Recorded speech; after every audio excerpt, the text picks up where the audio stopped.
জামাত ইসলামের জন্মটাই মুনাফিকি দিয়ে, যাদের জন্মটা মুনাফিকদের দিয়ে, তাদের সাথে যারা ঐক্যের স্বপ্ন দেখে আমাদের সন্দেহ হয় তাদেরও মুনাফিকি চরিত্র আছে কিনা। সুতরাং সুস্পষ্ট বক্তব্য হলো, আমরা কোন কুফরি মতবাদের সাথে ঐক্য চাই না, নেফাক তন্ত্রের সাথে ঐক্য চাই না। কিছুদিন আগে জামাত ইসলামের একজন ভাইকে দেখলাম, তিনি বক্তব্য দিচ্ছেন যে ওলামায়ে দেওবন্দ তারা শুধু মাদ্রাসার চার দেওয়ালের ভেতরেই তারা সীমাবদ্ধ হয়ে ইসলামটাকে এইভাবে বোঝাচ্ছে। আমি তাদেরকে স্পষ্ট করে বলতে চাই, ওলামায়ে দেওবন্দের বিরুদ্ধে কথা বলার আগে 100 বার ভাবতে হবে আপনাদের। ওলামায়ে দেওবন্দ কিন্তু উড়ে এসে জোরে বসা বা কচুরি পানার মতো নয় যে আপনাদের 2-1 সালে 2-1 ভাইরাসের বক্তব্য দিয়ে ওলামায়ে দেওবন্দকে খাটো করা সম্ভব। এখন আমরা যখন জামাতের ব্যাপারে, মৌলুদীবাদের ব্যাপারে কথা বলি, তখন মৌলুদীর ব্যাপারে কিছু লোকেরা আমাদেরকে সবক শোনাতে আসে যে আমরা তো তার মাযহাব মানি না, তার তাকলীদ করি না, আমরা তো তার সাথে রাজনৈতিক দর্শনটা নিয়েছি। মৌলুদীর রাজনৈতিক দর্শনটার সাথে ইসলামের সংঘর্ষ।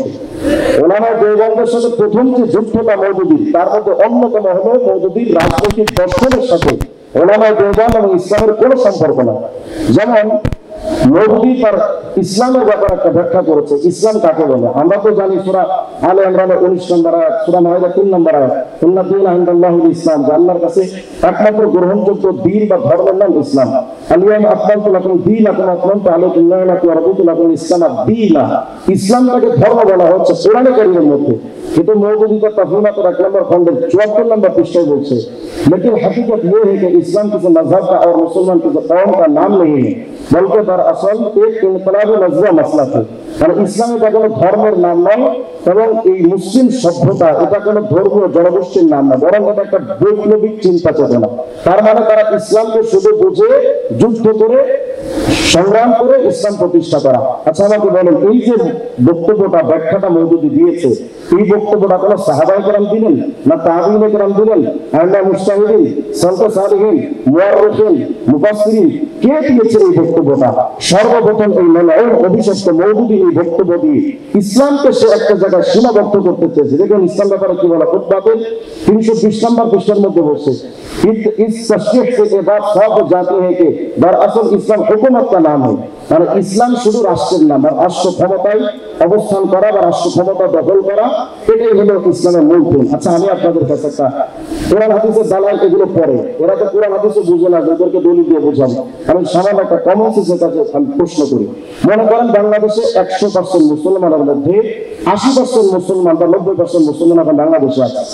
90% মুসলমানের ভেতরে এখন বর্তমানে কমপক্ষে 85% মুসলমান তারা ইসলাম চায় না, কারণ তারা ইসলাম বুঝে না।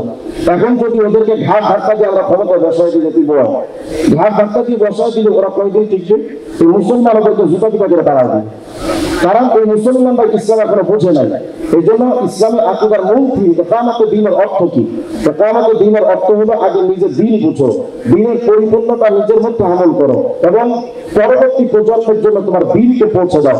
হুজুর আকরাম আলাইহিস সালামের আমাল, আহওয়াল, আকওয়াল সমস্ত বিষয়গুলো জাতির পরবর্তী প্রজন্মের কাছে পৌঁছে দাও। ইসলামের উপরে পরিপূর্ণ দ্বীনের উপরে ইস্তিকামতের সাথে থাকার অর্থই ইকামাতুদ দ্বীন। কিন্তু মৌলভী সাহেব বলে দিলেন ইকামাতুদ দ্বীন বা ধর্মের মূল থিম হলো রাষ্ট্র ক্ষমতা দখল করা। অথচ আজ পর্যন্ত রাষ্ট্র ক্ষমতা দখল করা তো দূরের কথা, যারা আমাদেরকে বলে যে আমরা 4 দেওয়ালের মধ্যে সীমাবদ্ধ, আলহামদুলিল্লাহ ওলামায়ে দেওবন্দ 4 দেওয়ালের মধ্যে সীমাবদ্ধ থেকে আফগানিস্তানকে দখল করেছে। আর তোমরা ক্ষমতা দখল করতে যে একটা বাথরুমে দখল করতে পারো না। তারা বলতে চায় যে আমরা ইকামাতুদ দ্বীন করব। আমরা যখন মৌলুদীবাদের ব্যাপারে কথা বলি তখন এদের কিছু আলোচকরা কয় ইকামাতুদ দ্বীনের বিরুদ্ধে আমরা অবস্থান নিয়েছি। ইকামাতুদ দ্বীন আর হিজবুত তাওহীদের ইসলামের মধ্যে তফাৎ না। তারা যে বলে ইকামাতুদ দ্বীনের বিরুদ্ধে অবস্থান নিয়েছে, আমি একটা রিপোর্ট দেখাই আপনাদের। মৌলুদীরা তো বলে আমরা ইকামাতুদ দ্বীন করব। এই যে আমার কাছে একটা পত্রিকার কাটিং দেখছেন, বিবিসি নিউজ 18 সেপ্টেম্বর 2025। এখানে বাংলাদেশ আগামী নির্বাচনে দিল্লিতে এখন যে সব চিন্তা ভাবনা শিরোনামে একটা রিপোর্ট পেশ করা হয়েছে। এই রিপোর্টের মধ্যে ডক্টর তাহেরকে প্রশ্ন করা হয়েছে, বিবিসির এক সাংবাদিক প্রশ্ন, এই বিষয়টা এখানে তুলে ধরা হয়েছে। দেখেন তারা কতটুকু বাংলাদেশের শরিয়া কায়েম করতে চায়।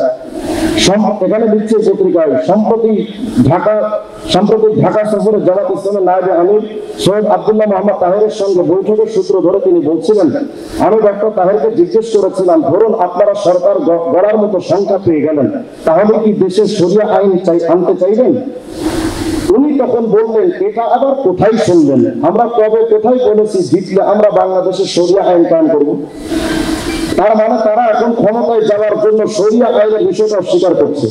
তারা তাদের লোগোর ভেতর থেকে আল্লাহ নাম আকিমুদ দ্বীনটা উঠাইয়া দিয়েছে। সুস্পষ্ট বক্তব্য হলো, জামাত ইসলামের জন্মটাই মুনাফিকি দিয়ে। যাদের জন্মটা মুনাফিকদের দিয়ে, তাদের সাথে যারা ঐক্যের স্বপ্ন দেখে, আমাদেরও সন্দেহ হয় তাদেরও মুনাফিকি চরিত্র আছে কিনা। সুতরাং সুস্পষ্ট বক্তব্য হলো, আমরা কোন কুফরি মতবাদের সাথে ঐক্য চাই না, নেফাক তন্ত্রের সাথে ঐক্য চাই না। যারা উলামায়ে দেওবন্দ দাবি করে, উলামায়ে দেওবন্দের দুশমনের সাথে যারা আঘাত করতে চায়, যারা সরকার পতনের পর উলামায়ে কেরাম দেওবন্দকে যারা ঘাস ধাক্কা দিয়ে মসজিদ থেকে বের করে দিতে চেয়েছে, যারা সাহাবায়ে কেরামের সমালোচনা করে অভিশপ্ত হয়েছে,